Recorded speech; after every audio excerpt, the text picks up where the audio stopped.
So you want to know if you should buy the HX Stomp or the Pod Go from line 6. And honestly, both of these are going to be great options, but there's definitely more that you're going to need to know to make an informed buying decision. And in this video, I'll be sure to compare the similarities, the differences, and who I think should buy the HX Stomp or the Pod Go. So with all that said, let's dive in.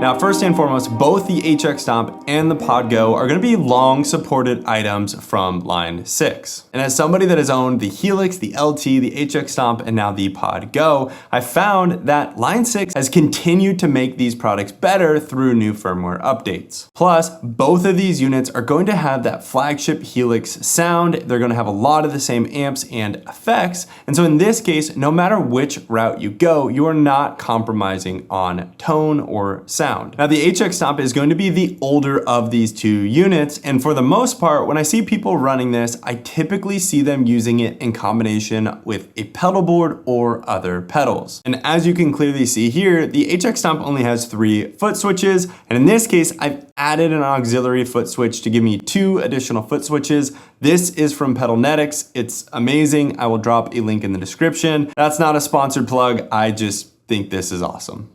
And then the Pod Go is going to be a much more true all-in-one style unit where you've got 8 foot switches, you've got a bigger display, you've got an expression pedal that can also double as a volume or a wah. And I find that most people that are using the Pod Go are typically looking for something that's kind of a one-stop shop and they don't want to hassle with additional pedals. So with all of that said, let's talk about some of the limitations between these two units and what is going to make them so different.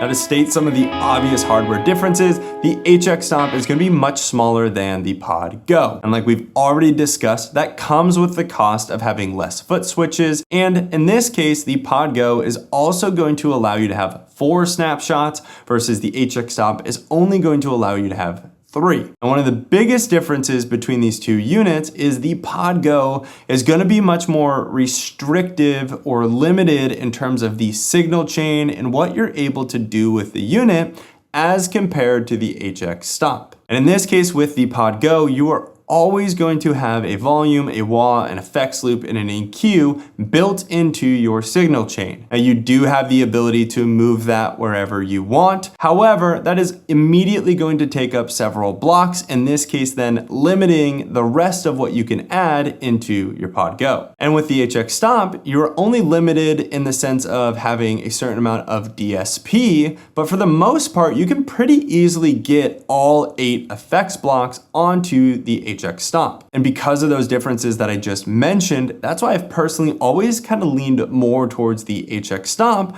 than the Pod Go, even though it is more of an all-in-one style platform. And if you do enough research, you'll find that there are people that have kind of jailbroke their Pod Go to unlock additional blocks. But from everything I've read and researched and seen, this comes at the cost of it's glitchy and obviously not designed for its intended purpose. And one other difference is the HX Stomp is going to be a descendant of the flagship Helix products. So what this means then is that you use the same editor and you have access to the same catalog of effects, amps, and so on.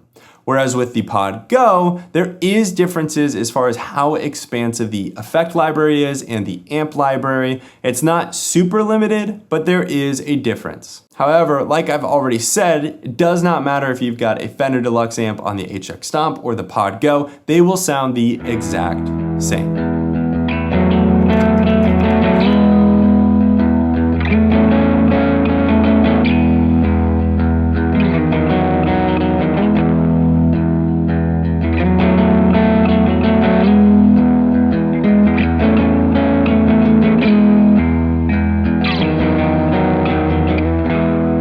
worth calling out that there is a price difference between these two units. In this case, the HX Stomp is $700 brand new, and the Pod Go has two versions, one that is $500 or the wireless version that's $600. And in this case, because these units are a little bit older, it's pretty easy to find them used on Facebook Marketplace or on Reverb. I actually found my HX Stomp on Facebook Marketplace for only $300. So in this case, there are definitely some good deals available. You just gotta search for them. Now, in terms of the desktop editor, these are also going to be slightly different. As I mentioned earlier, the HX Stomp is a direct descendant of the Helix, so you use the same HX Edit app. In this case, this is one of my personal favorite editing experiences on any of the modelers and digital units I own. It's easy, it works, and everything is very intuitive. And with the Pod Go, you have the Pod Go editing software. In this case, there is minor differences in terms of the overall layout. One big difference that I found is with the HX Edit app, it's much easier to upload IRs and presets, but it's a minor difference and honestly pretty negligible. Ultimately, if you go the HX Stomp or the Pod Go, I don't think you can go wrong in terms of the editing software. I think both are great and both will ultimately accomplish what you want and easily allow you to edit your presets.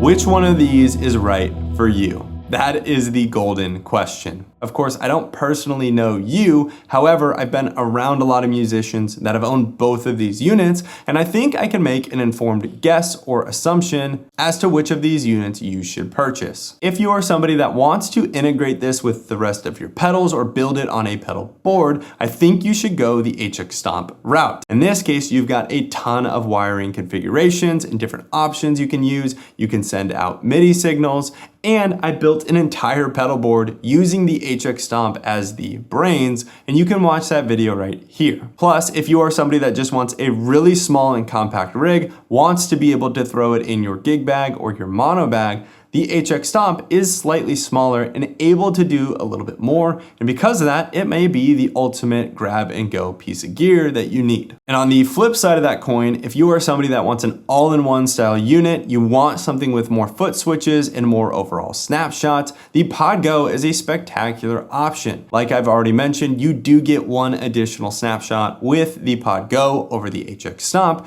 and you have that integrated expression, wah, and volume pedal that can be tied to different effect parameters, and then therefore you don't need an external auxiliary foot switch like you would with the HX Stomp. And if you're somebody that is just starting out, maybe you're playing at church or you are playing bass and you don't need a ton of effects, the Pod Go is probably a more simple and better route to go. All in all, I hope this video helps you make a better buying decision, and please help support the channel by using the link from Zounds down below. I will see you guys next time.